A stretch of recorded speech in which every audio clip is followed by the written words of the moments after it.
Ever feel like getting into a top grad school for composition is just about luck or connections? Well, I wanted to prove that it's not. So over the past year, I personally mentored a composer who was completely stuck. He didn't know what to write next or how to move forward. And 12 months later, he was accepted into one of the world's top composition programs with a $60,000 scholarship. So in this video, I'm going to show you the 3 key shifts that completely transformed his music and ultimately got him into that program. Now, as soon as I started working with this composer, I had to identify the single biggest issue blocking him, because if we didn't fix this first, it would have seriously reduced his chances of getting into a top grad school. But before we continue, let's actually hear from him. This is my former student in London, and here's how he felt before we began working together. I was super lost. I didn't know what I should be writing. I didn't know what people wanted. Now, like a lot of composers, London didn't know what kind of music he actually wanted to write, so he defaulted to writing what he thought other people wanted to hear. But when you do that, you end up sounding like one of thousands of composers all writing the same kind of safe, generic music.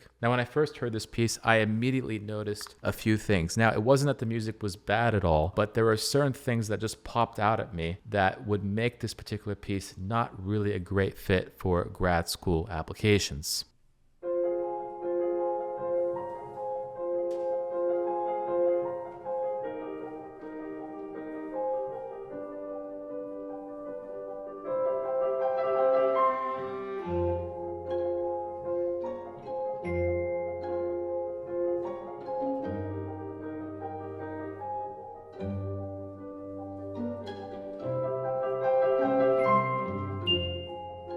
And at first listen, this actually sounds really pleasing. It has a nice perpetual motion in the piano. There's this nice kind of motivic gesture that's happening in the strings that goes against it with the triplets against the eighth notes. Then we have these nice little glockenspiel hits, these nice little pizzicato hits that enunciate different chord changes that are happening in the piano. There's a lot of like good things that are going for it. But when it comes to applying for a grad school application or getting performances of your music as a concert composer, the problem with a piece like this is it doesn't really show off the personal aesthetic of a particular composer. This kind of piece does quite the opposite, actually. It shows how a composer can kind of blend in to a specific genre of music, which actually works really well with film music and not so much with concert music. What I want you to discern is that when we get to London's next piece, you'll notice that it has elements that are more personal to one specific composer and not something that you can imagine lots of different composers doing to kind of blend into a pre-existing genre.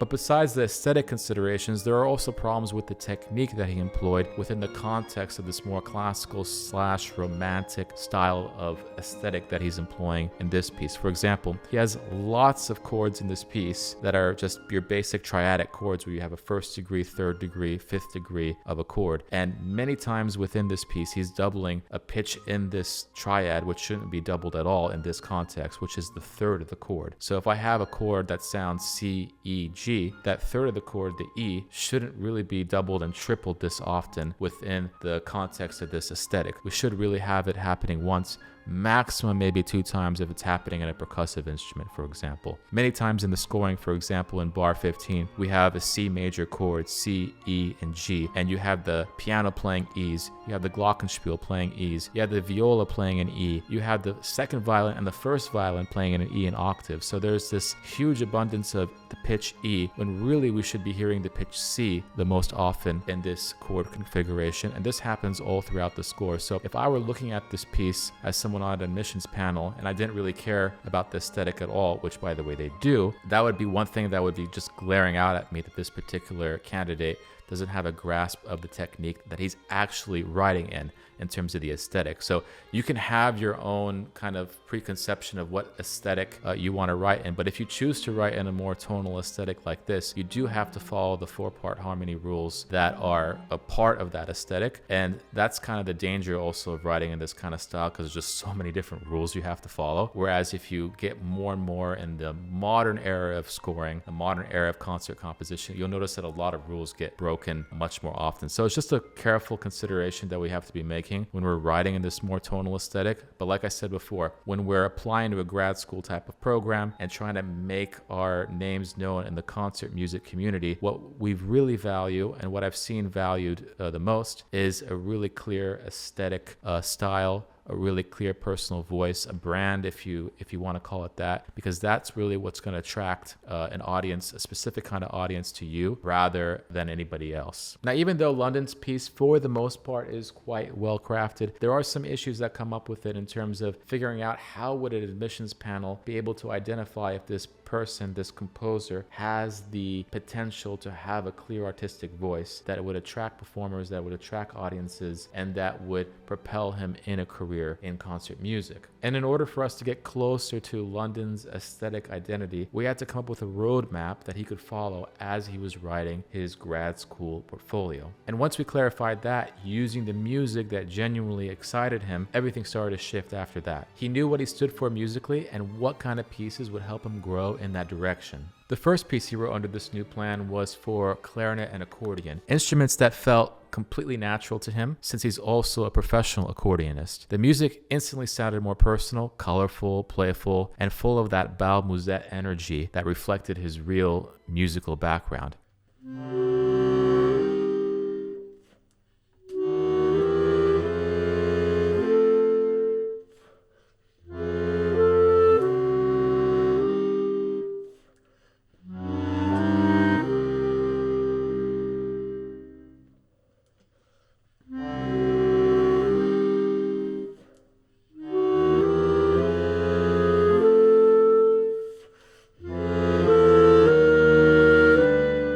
Now, that piece that you're listening to right now became the foundation for the next 12 months. We used his roadmap to shape 4 new works, each one reinforcing his aesthetic voice and building toward a cohesive grad school portfolio. And by the end of that process, London had completely transformed how he approached composition. So when you define your aesthetic roadmap, everything else becomes easier because you stop writing for people and start writing for yourself, just like London did. And by the way, if you want the exact roadmap London used to develop his compositional voice and get into his dream grad school, you can download my free 5-step guide that shows you exactly how to do that down in the description below. Now that London had figured out what kind of music he wanted to write, the next step was a mindset shift, one that would keep him from falling into another trap that holds a lot of composers back. See, even when you know what your goals are, it's still easy to write pieces that don't actually move you toward those goals. And if your work isn't moving you forward, that goal isn't a goal anymore. It's just a dream. So how do we avoid wasting our limited composing time? Well, it starts with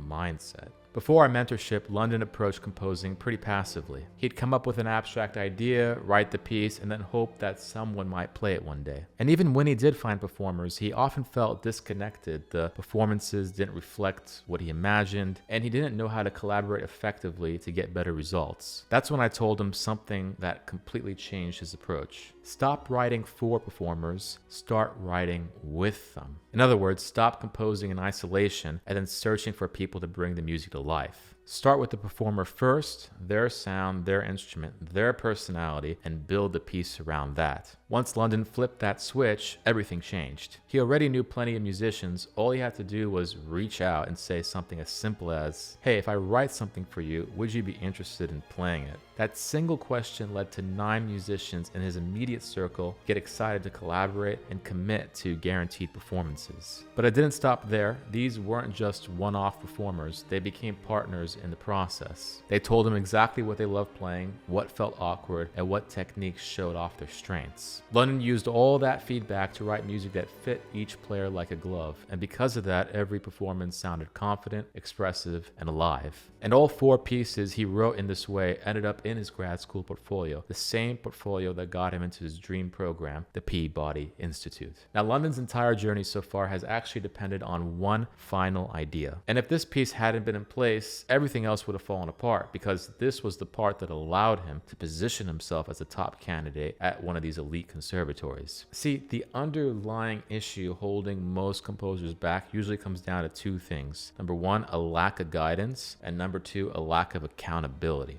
But here's the catch-22. One of the biggest reasons people go to grad school in the first place is for that guidance and for that accountability. The lessons, the mentorship, the structure, it's all just imbued into going into grad school, right? So this begs the question, how are you supposed to get that kind of guidance and structure before you're even accepted into a program like that? So here's what London did. He knew he needed that support system, but he wasn't going to wait for a school to hand it to him. When I came to you, I knew that I needed to become a better composer in order to get into grad school. London understood something that most people overlook. If you wait until grad school to seek mentorship, you're already behind. He knew that having someone guide him, push him, and hold him accountable would accelerate everything. Mozart had teachers, Beethoven had teachers, Philip Glass had teachers, But London didn't stop there. He took that principle and expanded it, reaching out to other composers he knew, both locally and online, to form a community of peers who supported and challenged each other to keep writing. I think thinking that you can do it on your own is fine, DIY, whatever,